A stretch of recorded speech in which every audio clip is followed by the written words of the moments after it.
वाशिम जिल्ह्यातील नगर परिषद व नगरपंचायत निवडणुकींमध्ये मोठी घडामोड झाली आहे। उमेदवारी अर्ज मागे घेण्याच्या शेवटच्या दिवशी दिवसभर उमेदवारांची निवडणूक कार्यालयात मोठी गर्दी पाहायला मिळाली। कारंजा, वाशिम, रिसोड, मंगरुळपीर आणि मालेगाव या 5 ठिकाणी नगराध्यक्ष आणि नगरसेवक पदासाठी मोठ्या प्रमाणावर अर्ज मागे घेण्यात आले आहेत।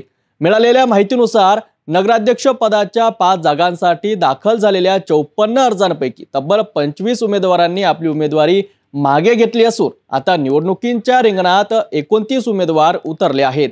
तर नगरसेवकाच्या 124 जागांसाठी तब्बल 670 अर्जांपैकी 120 उमेदवारांनी माघार घेतल्याने आता एकूण 550 उमेदवार रिंगणात कायम आहेत। वाशिम जिल्ह्यातील स्थानिक स्वराज्य संस्थांच्या निवडणुकीत उमेदवारी मागे घेण्याच्या अंतिम दिवशी निवडणूक विभागात दिवसभर गजबजाट पाहायला मिळाला। 5 ठिकाणच्या निवडणुकांसाठी यावर्षी उमेदवारांची मोठी संख्या पाहायला मिळत होती।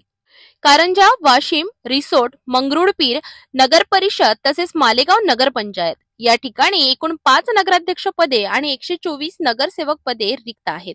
यासाठी सुरुवातीला नगराध्यक्ष पदांसाठी 54 उमेदवारांनी अर्ज दाखल केले होते। मात्र आढावा, चर्चासत्रे आणि पक्षातील समन्वय बैठका झाल्यानंतर 25 उमेदवारांनी माघार घेण्याचा निर्णय घेतला।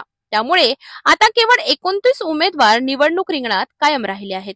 तर दुसरीकडे नगरसेवक पदासाठी राहिलेल्या उमेदवारांच्या संख्येतही मोठी घट पाहायला मिळाली।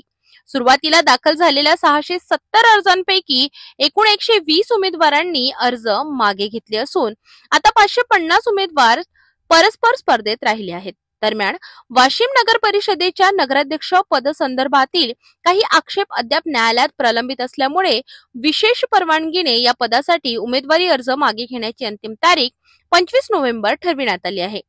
स्थानिक राजकारणातील समीकरणे या माघारीनंतर बदलण्याची शक्यता असून आगामी काही दिवसात प्रचाराला वेग येणार आहे।